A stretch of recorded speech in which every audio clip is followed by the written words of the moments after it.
Go. Welcome everybody, JP University. For those of you that are listening after the fact, I just want to remind everybody that we are not going to be having JP University through the rest of the summer.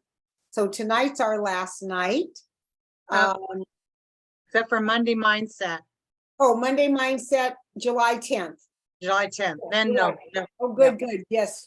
July 10th will be our last one. And it's going to be a great one with Lisa Bartlett, who's just gone through a lot of training on something that she's going to teach us all. She's kind of becoming the master of it. So if you want a great mindset about learning how to get your hand off the hot stove, meaning, you know, how you go down that road, something bugs you and you can't stop it from bugging you. That's like putting your hand on the hot stove, but not taking it off. So that's what Lisa's going to be doing Monday, July 10th. That will be our last JP University for the summer. We'll see what it looks like to start back up in the fall. So tonight is see if you can stump me with a question. So does anybody have something that's just burning on around their business, around something that they would like to be better at, something they want to know more about? Is there anything that you're just really needing help with? I'm here. This is the time. Ask away. Well, I wrote down, excuse me, I wrote down 4 questions. Wow. I know. And one of them's more on I think just so that we can learn from your expertise, and just, you know, sometimes we learn the most when we stumble and fall. So what can we all learn from you in regards to something you wished you would have done differently in your business? Great question. Let me think a second. Well, I know the one thing for sure, there's probably more than one, but I believe the most important one is not only to stay consistent, but don't treat this like it's a sprint. Treat it like it's a marathon. Because both Chris and I were really great at putting in 150% for 90 days. We'd get some really great results, and then we'd say, let's take a little time off. And if I learned anything, was watching from my friends at the same time who did that same 90 days, but then did another 90 days. And at the end of their 90 days, it didn't just double the 90 days, it more than doubled it. And it was a lesson that it took both Chris and I a long time to realize that it's okay to sprint and to do it and to take off time. That was kind of the way we lived our lives. But if you really want to build something strong early on, something that's going to be residual early on, something that's going to be consistent in payback to yourself, it's not a sprint. That would be my number one. Great question. I'm glad I had an answer. Good. Thank you. That was good. I have more, but I'm waiting for everybody else. Yeah, let's see if somebody else has a question. That was a good question.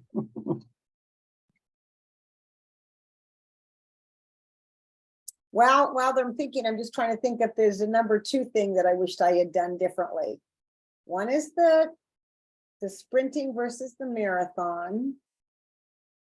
And the second would be stay in better connection to people.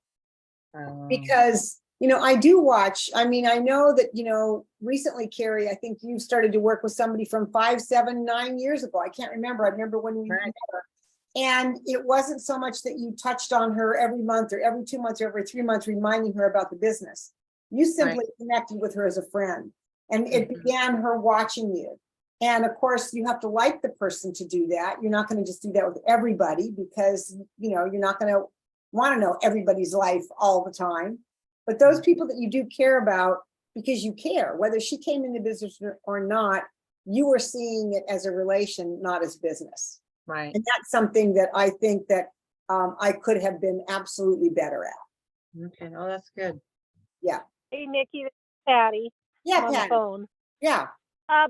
So saying if you were just starting like today, and knowing the marketing plan is a little different than when you and Chris started, and you could make it to SC with just customers, would you still focus on building wide? I think building wide is really important, but the question doesn't have that in the answer. So I'm not sure I'm understanding your question. Because Like if go on. you were brand new to the business and you wanted to to make it to SC and beyond, you know, a lot of people just focus on doing it just customer wise now. Oh, Would you do it different? I think it's okay if you do it customer wise because that's the way it happens to land. But I think going wide is absolutely what your check is all about. Wide with partners. Depth is for security. Width is for your check. And once again, that was something Chris and I learned kind of the hard way. We figured out some shortcuts to making our check bigger, faster. And other people who were going wide were not immediately getting as big a check as Chris and I was down the road.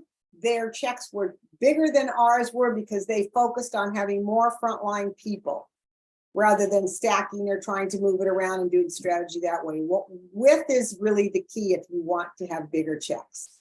Depth. And And I'm correct. Am I correct? If you want to go beyond SC, you want to have that structure of team built beyond anyway. Well, yeah, you're not going to really go beyond sales coordinator without structure. It's just really not going to happen. Right. Okay, thanks. So building partners is the key. Some people do make it with customers only, but if you plan on having a business over time, and here's the real question. Do you want to impact 100 people yourself? Or do you want to impact 10 people who impact 10 each? And maybe those 10 each impact 5 each. So you end up with way more than you could have ever on your own.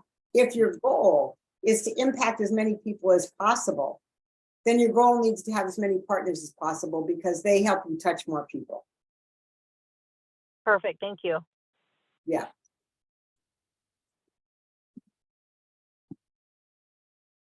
Anybody else? I have a question. Okay. Hi, Nikki. I would like to know what Nikki today would tell Nikki who just started. What have you learned over these years that you would tell yourself then about, I'm sorry, without what or what? about yourself? Like, what would you like? Yeah, I'm not going to fill the blank. Okay, so about myself, is that the question? About myself? In this business, I guess I'm not saying that clearly. So what would Nikki today tell the Nikki that started in this business when she started? Something you know now about, like something that might have been holding you back maybe. Okay, a couple things. That's a great question.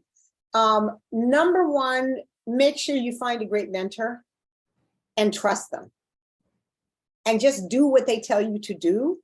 And I think in finding the mentor that wants to mentor you as well, there's an opportunity not only to build a business, but have amazing personal growth.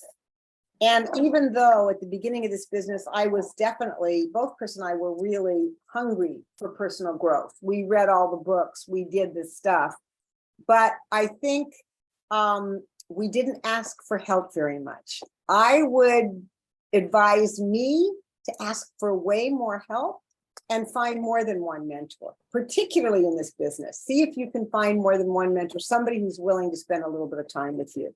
And if you spread out your mentorship because they're not your upline and they don't have a ton of time to help you because you're not on their team. But if you have 4 or 5 people that you really look up to and respect, I promise you, they're going to give you each a little bit of time to make up for that. So that's what I would suggest is find a mentor and be prepared to live in faith and trust. And the final thing is just to stop caring what other people think about you. They could give this much about what, about you for the most part.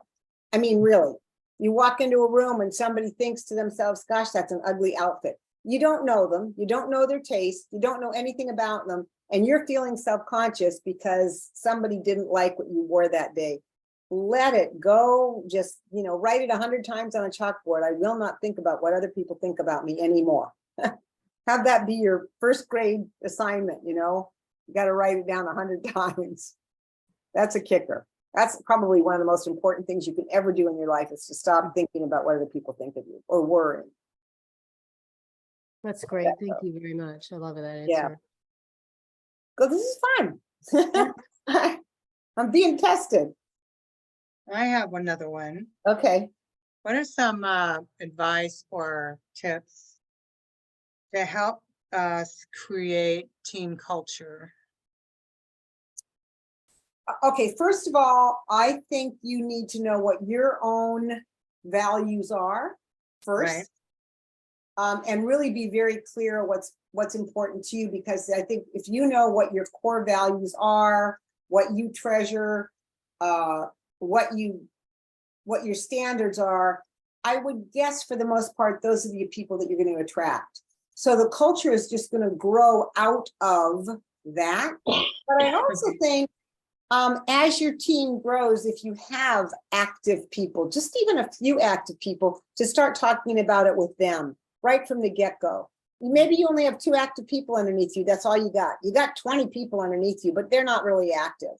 But you have 1 or 2 that are wanting this. Sit down with them and say, you know, I see you as becoming one of my leaders. I see you as really being able to help us create a team. What do you value? What do you see?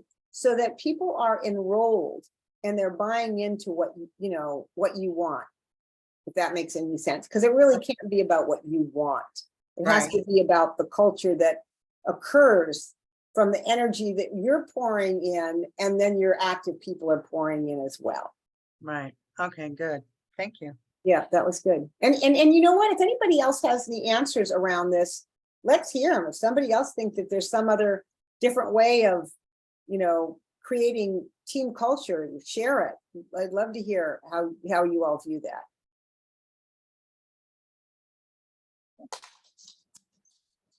Any other questions? You had some really great ones. I'm waiting to hear from other people. Carrie, what would you tell yourself that came into business 13 years ago about what you wish you had done differently? I would say to myself that people are not transactions, that you need to lead from your heart. And you need to know what you need to give up. Yeah, that was a big one. That was a big one, huh?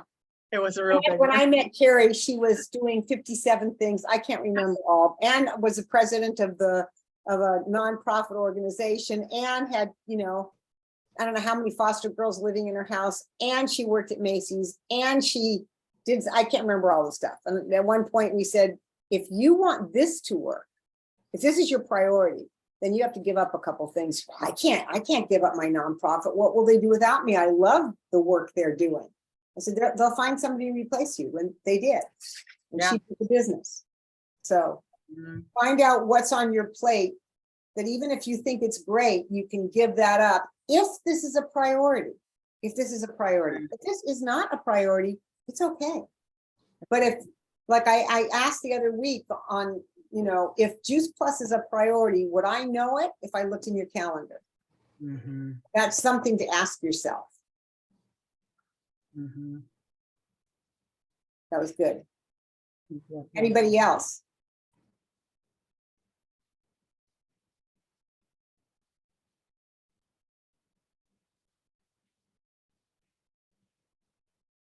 Hey, Nikki, this is Heather. Hey, Heather, how you doing? Hey, good. I've had a bunch of questions pop into my head over the last few minutes, but I didn't want to interrupt, and we'll see if I can remember any of them. I'm Good. busy making dinner, so I'm sorry. I'm not in the screen here.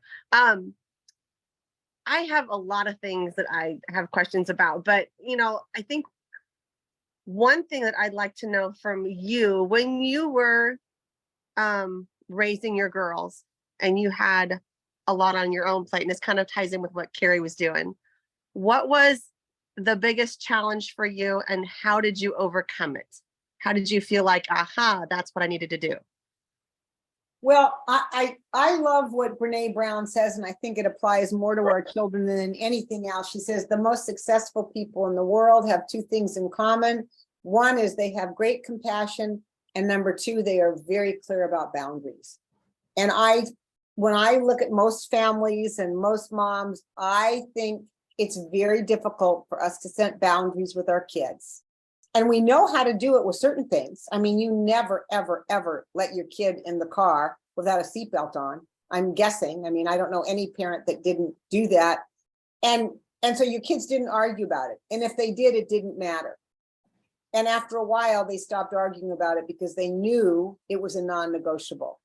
I think it's really important for parents to have non-negotiables so that they can take for the important things, so that you can take care of yourself. So that, because you can't take care of kids if you can't take care of yourself. And I just think that there's some things that are non-negotiable, and it's for their safety, for their health, and for your own headspace and your own safety and your own health. I think it's really important to take a look at what those are. So, we really involved our kids in our business. And at the time, I did not realize how, in what a positive way. I'm sure there's ways it wasn't positive. I'm sure there's ways that my kids hate me for doing a bunch of stuff. Can't control any of that. But the fact that they saw us doing what we did in this business, both my girls are extremely independent and have been since they were little. And I think it came from watching their mom be in an entrepreneurial situation where I had to go out and be independent and build something. And of course I was doing it with Chris, but I really feel like that. I mean, my girls, yes, they played house, and yes, they played Little Mermaid, and they played all the things that other girls played, but they also played business. They each had little briefcases, and they pretended to do three-way calls, and they went out and said, I'm making a call today and I'm going to talk to people. And they played what they saw us do. And it didn't occur to me what that was going to do for them as adults, but I really feel like it's made a big difference in both my girls. And so sometimes I think parents feel like maybe they're not doing enough, being enough time with their kids or whatever. And I think it might be the right thing sometimes to do, is to say, hey, this is important to me. Can you imagine having that lesson of your children knowing that something is important to mom and not to disturb her, so that when they get to be grown up, or what, they're in their young 20s, they can make that decision around their friends. This is important to me. I have to take care of this. If they don't see us modeling that, I think it's going to be harder for them to model that kind of independence and caretaking of themselves if they don't see it. So my kids, I wasn't a super strict mom. I have to say that I was not. And my kids knew that if I was on the phone and it was an important call and they walked in the room, I gave them the look. And the look was either you're bleeding. If you're not bleeding or dying, I need to finish this call first. And they would turn around and walk out. And I don't think it harmed them. Because I think on the other side, I gave them lots of attention. So I don't know if that's what you were asking, Heather, but that would be my advice for moms. And my final piece is, it's just my opinion, you can be the best mother in the world and say everything right in terms of every psychologist in the universe, and something's going to still happen that your kids didn't like you, or you didn't do something wrong, or they're going to do something you think is not okay, because it's just a little bit of a crapshoot. That's my final opinion on parenthood. It's just a little, so stop worrying about the small stuff. Stop sweating the small stuff. That would be my biggest thing. It's not to worry about every little thing we do. Is it right? Is it wrong? Am I a good enough mom? Thank you, Nikki. I don't know if that helps, but. Thank you, it does, yes. And I don't have a degree in it, but of course I think I'm right. So, right. So anything else? Well, if no one else has anything, I have another question. Yeah. I don't want to say a closed-end question, but do you have any regrets? And if so, what are they? In terms of the business? Business, yeah, sorry. I mean, the only thing I wish, like I said earlier, that I'd done differently is I wished I had not done sprints. I wished we had treated this more like a marathon than whether stopping and starting. Chris and I were so good at having fun that if we do a 90-day run, we felt like we should take time off. And where other people were continuing to work, we were going, isn't that crazy? They could be enjoying life more. And I think at the beginning of our business, had we been better at staying consistent and focused for longer periods of time, my business would be even bigger and more stable and more residual and I would be impacting more people than I am now. That would be my number one thing. And the other thing is, decide how important this is to yourself. Like, really, how much of a priority is this? Pretty much, I never miss a Tuesday night call. Forever and a day, Tuesday at 6 p.m., I am going to be on our training call. That's it. Whether I'm responsible for it or not, I'm going to be on it. So if a really great friend calls and says, hey, can you do something Tuesday night? I'm going to say after 6:30 I can, but I don't even have to look at my calendar. And I think a lot of people that come into the business don't treat this with that same sacred honoring of the business. They'll say, well, I went out, it's my birthday, I went out to dinner with my husband that night. I'm going to tell you, there were many anniversaries that Chris and I didn't celebrate on that night, and many of my kids' birthdays that we didn't celebrate on those exact days, we celebrated them. And I've asked my kids, they're 34 and 37, do you ever feel like when you were growing up that we missed out on something important, a birthday, an anniversary, a holiday, because we were doing business? And my kids are first to tell me what I did wrong. And that wasn't one of them. So, or missing a game, you go to 500 soccer matches. If you missed one, I don't think it would be a big deal in a kid's life. So being flexible, again, not sweating the small stuff. I think I got off track on that one. Sorry, I think did Carrie already ask that question? Not quite like that. She did another one. What would you look back and tell you somebody did something about similar? Yeah, I think it was right before you got on, Beth. But yeah, I think our business is like a little microcosm of our lives, and depending on, and you can take a look at how do I do my business, and is it similar to how I do my life? And are my values, because my values the same, and my values are my values. They have to be in my business and in my home life. They're everywhere I go. I don't have different values for business than I do for personal. They're the same across the board. Yeah. And if you're not clear about what your values are, right, think about it. Think about what your 3 most core important values are, and then see how they intersect with this business. And if they don't, then maybe this business isn't even right for you, right? So 1 or 2 more questions. Carrie, did you get all of yours answered? I had one more. What's your top tool or tip to when you're reaching out to healthcare professionals that you don't know? Oh, gosh. So how are you reaching out to them? There's just in the phone book, or they're on Instagram. How are you finding them? Give me an example, Carrie. Could be maybe somebody said, you got to go see this doctor. They're great. They're, they're very holistic, or maybe you've met them casually through a networking group, but you don't go see them as a patient. Right. Doctor I think clientele. I would honestly, and I've heard this from other doctors, treat them like you would treat anybody. Okay. I would probably be more science oriented with the video that I showed them, but I think I would treat them on a personal level. I would approach them with, I've heard, if you can get this close to them, let's just say you can actually, and maybe it's an email. My really good friend Susie said that she just had a visit with you, and she said, blah, blah, blah, blah, blah. Like, you listened, you were the best talkers you've ever been to, you're really open. And it occurred to me that somebody like you might be interested in knowing, knowing more about nutraceuticals, knowing more about plant food for their patients to help alongside what else you're already doing. It could be something like that, but I would approach them kind of with the same thing I would approach anybody. Okay. And I think I've had a doctor say, just don't be afraid of doctors being doctors. And think about how many doctors are in our business that knew nothing about nutrition, 0. I mean, Dr. Roberto said, she just said, this is not for me. Not for me. And a number of doctors have said that. Yeah. Mhm. So, Okay. As a follow-up to Carrie's question, would you actually cold call? Would you go into an office and just say, hey, I just was The- thinking, I walked by your office.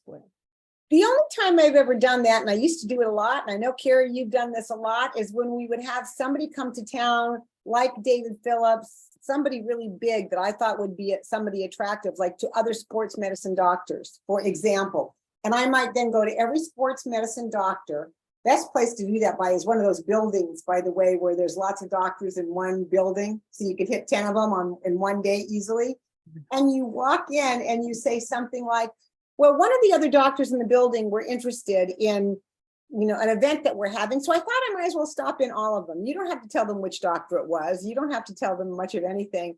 And we actually used to get doctors to come to live events when we actually did that.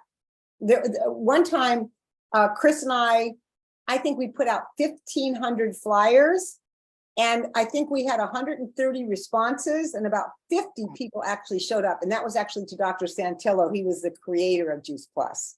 This is however many years ago, 29 years ago. But I mean, we had 1,500 flyers, and we went to every doctor's office in Reno. Is it in Reno? It must have been in Reno. Yeah. So, Fantastic. yeah. Thank you. That was helpful. All right.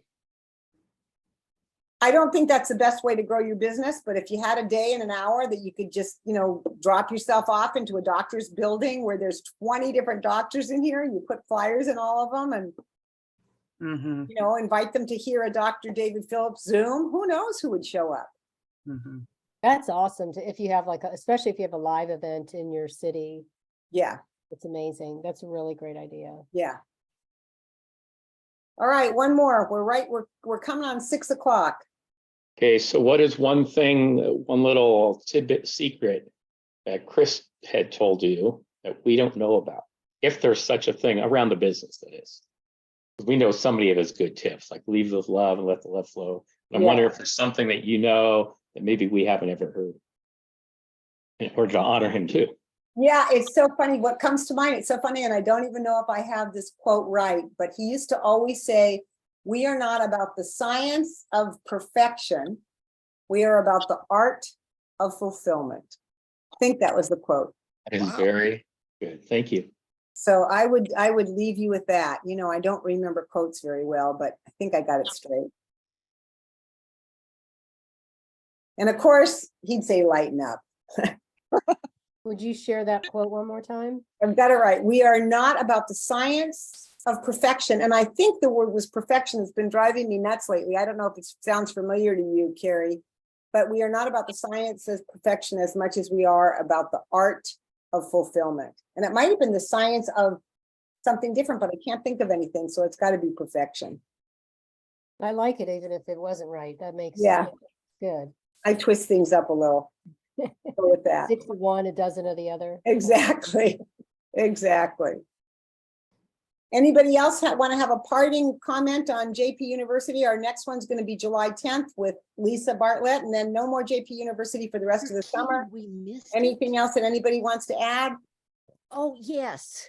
Okay. One thing I have one on my list, and I am sorry we're late. For some reason, I was thinking it started at 6. I am so sad about this. That's okay. You can watch the rebroadcast, but yeah, 5:30 is JP University. Okay. Okay. What's the question? And that's Lauren? I have Dick, that is one of my Partner Plus, that is in blue. On my phone, they send me my updates once a month. Uh-huh. And the one that should be on there is Jordan, that should be in blue, ready to go for a qualifying sales coordinator, but it's not there. So why would that be? It's either you have to call the office on that one. I'd have to look at it. No, Okay. if you'll send me your PVC report, if you'll send it to me, that's what you're looking at, I'm guessing. Send it to me. And I'll look at it. And is it showing Jordan as a Partner Plus? Yes. Okay, good. All right. It just made me Okay. be that she's not as close as to QSC as Dick is. Okay. There may be All right. just a point, X amount of points away from wherever that you have to show up in blue. Okay. That's my guess. Ingrid, did you want to have a question? No, I found it very interesting, your quote. I'm just muttering, trying to remember it. So I'm I gonna go got it back. wrote down and we'll watch the rerun. Right, Yeah. we are not about the science of perfection. We are not about the science of perfection as much as we are about the art of fulfillment. Thank you. Yeah. Wrote that down. All right, everybody. So tomorrow night is Tuesday, and it is that the last day of the, yeah, it's the last day of the month. So we are having our celebration tomorrow night. So if you have anybody new, any new distributors coming on board that came on board between the end of May and now, right? June, anytime in June, you want to get them, encourage them to be on that call so we can welcome them to the team. All right. Well, everybody have a great night. Thanks, you too. Thanks for doing Thank it. you.